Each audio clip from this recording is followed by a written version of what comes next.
Nothing in life has any meaning except the meaning that I give it.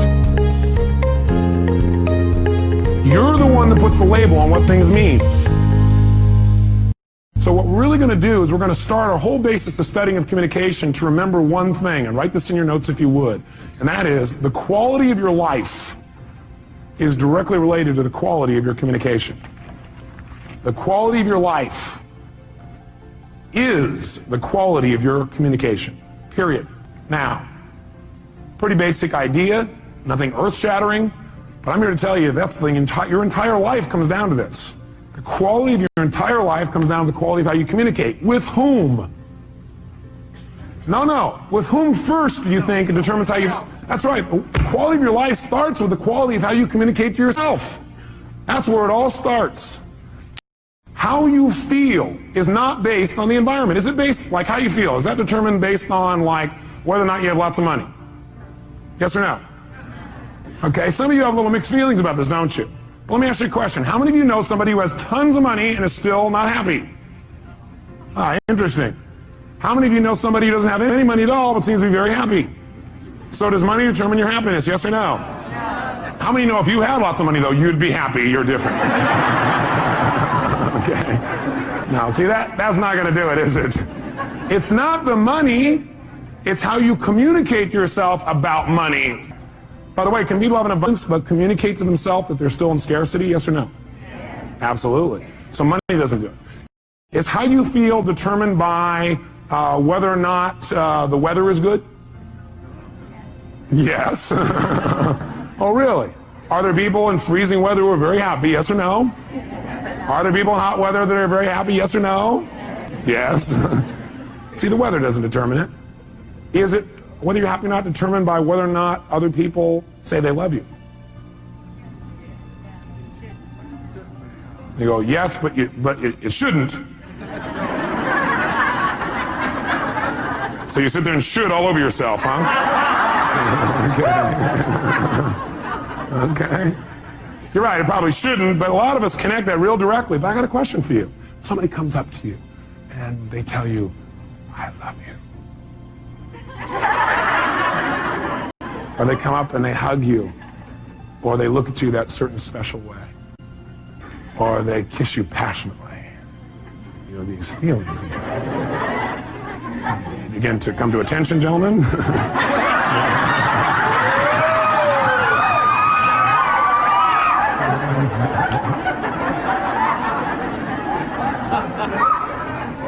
When all that stuff happens, my question for you is, what made all that happen? Was it really the kiss that did it? Yes, sure is. No, I don't think so. If that's true, kissing your dog would get you excited. It wasn't a kiss. It was the meaning you associated to that particular moment when tissue touched tissue in that unique way. That's really it, isn't it? It isn't actually the event itself, is it? It's rather what we communicated to ourselves about that event. Somebody hugs you and you feel good. Do they make you feel good? Yes or no? No. What makes you feel good is you've got a set of rules inside your head that say, if somebody touches me quite like this, they look like that, sound, smell, feel like this, then I get to say, ooh. Okay. And so you say, okay, it's time to feel good, and your brain goes, and you start feeling good. All right? So the bottom line is we determine how we feel by the way we communicate to ourselves, by the meaning that we communicate about a situation. See, it's not the event that determines how we feel. It's the meaning that we associate to the event that determines how we feel. And that meaning is something we create and we communicate to ourselves. If you're upset about anything, all upsets come down to the meaning you associate to something. If you're upset about something, it's because you're thinking, well, that's because this means they don't care about me, or this means I'm no longer in control, or this means I'm not respected, or this means... All upset is based on a meaning. And how many times have you been wrong when you linked up the meaning? Anybody been wrong? Yes or no? Yes, this means yes. I'll guide you through this, okay? We've all been wrong. So what we've got to really be able to do is to realize one thing, and write it in your notes. Nothing in life has any meaning except the meaning that I give it.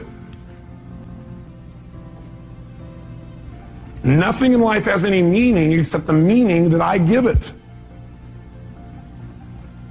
You're the one that puts the label on what things mean.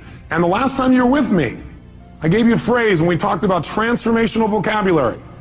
If you recall, transformational vocabulary is the idea that we get all these pictures and sounds and feelings and sensations start to come in our body, but we don't know what it means till we put a label on it. So you get all these things and they feel uncomfortable, they feel kind of painful, and you call that humiliation. Will that intensify the feeling more than if you say, I'm a little frustrated? Yes or no? You better believe it. The label we put on our experience becomes our experience. And we are the person doing the labeling. Now, granted, I'll agree that most of us are on automatic pilot. We're using a labeling and a communication process that we don't even think about consciously. And we can easily point to other people and show how they created that feeling for us. And certainly they helped us to get into state. They helped us by giving us some feedback, but we still determine the feeling. I'll give you an example. I was in Hawaii recently. I couldn't believe it. I read this article, and then I saw the thing on TV where they interviewed this guy. He was out swimming, and the shark came and bit his leg off. Yeah. You'd think he'd be fairly upset. Why would you be upset if you lost your leg? After the initial pain, why would you stay upset? Because of the meaning you'd link to that, right? What would be the meaning that would make you feel upset all the time? That's right, the meaning of loss, that you had lost something. See, almost all pain you're ever going to feel in your life, the pain that people have that makes them upset, it all starts with, I call it emotional anatomy. It all starts in one place. Pain starts with, number one, I'll put it down at the bottom here, a feeling of loss. A feeling of loss. Now, can you ever really lose anything? Only if you perceive that there's a loss. Is that true? Are you following me on this now for a second? You can only feel loss if you perceive it.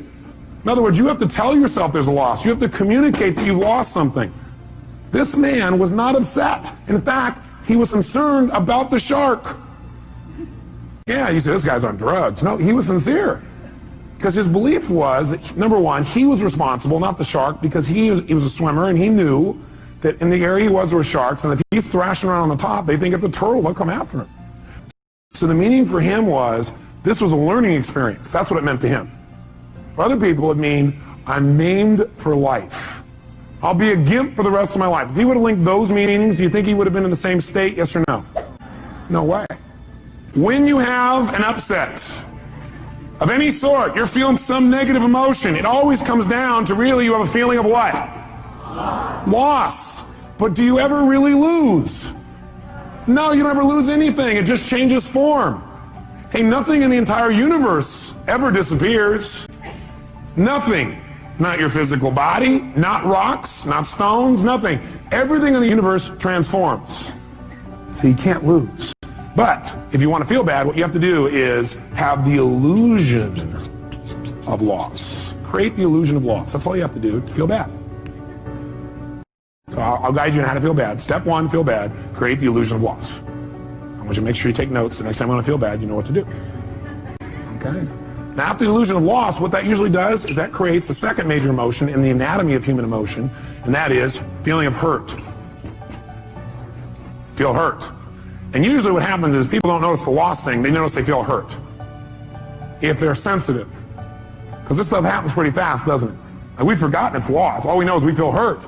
Anytime somebody feels hurt, what it really is, they have a sense of loss about something. They think they're missing out. They think something has changed. They think they're losing something. And they feel bad. They feel hurt. Yes or no? Yes. Most people, by the way, don't stay in hurt. They manage to immediately amp up into anger. Is that true? That's right. And that's the third emotion. So if you're angry, what you really are is what? Hurt, which means you really just have a sense of what? See, our state affects a lot of the meaning we link to things. When we're stressed, well, we can make out the worst situation out of virtually anything, can't we? So you got to remember, you're the producer of this play. You're the one writing the script of this movie. Now, some of you, though, have like one style of writing called drama. Maybe you ought to try writing a comedy instead. It might be more enjoyable. Some of you have written a love story. My congratulations to you. Some of you have written an adventure story. Some of you have got one garbled story that doesn't seem to make any sense. Maybe it's time you cleaned up the script. Which doesn't mean go back and rewrite it all. It means tear up the old one. Do you have to like go back and rewrite the whole script in order to make it work? Yes or no? Now what you can do is set it aside and move on from here. What a concept. Decide, what do I want now? What happened in my past doesn't mean diddly. If you're trying to drive in the future using the rear view mirror as your guidance tool, you're going to crash. Plus, you know what? Your future is going to look like your past. Pretty scary. Maybe I just let go of the past, tear up that script. You don't have to keep playing that same play. Write a new one now. Don't tell me, yeah, but look at the script I've been using all my life. Who gives a shit?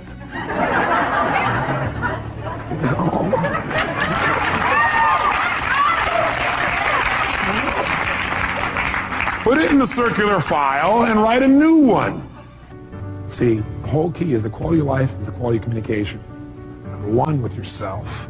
Because nothing has any meaning except the meaning you give it. And the meaning you give it is going to determine how you feel.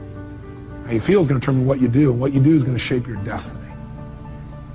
See, if I interpret this means this person doesn't love me, and now all of a sudden I'm going to feel lousy about it, and I'm going to do things either verbally or non-verbally to get back maybe. Or, at the very worst, I'll withhold my emotions because I don't want to be hurt again.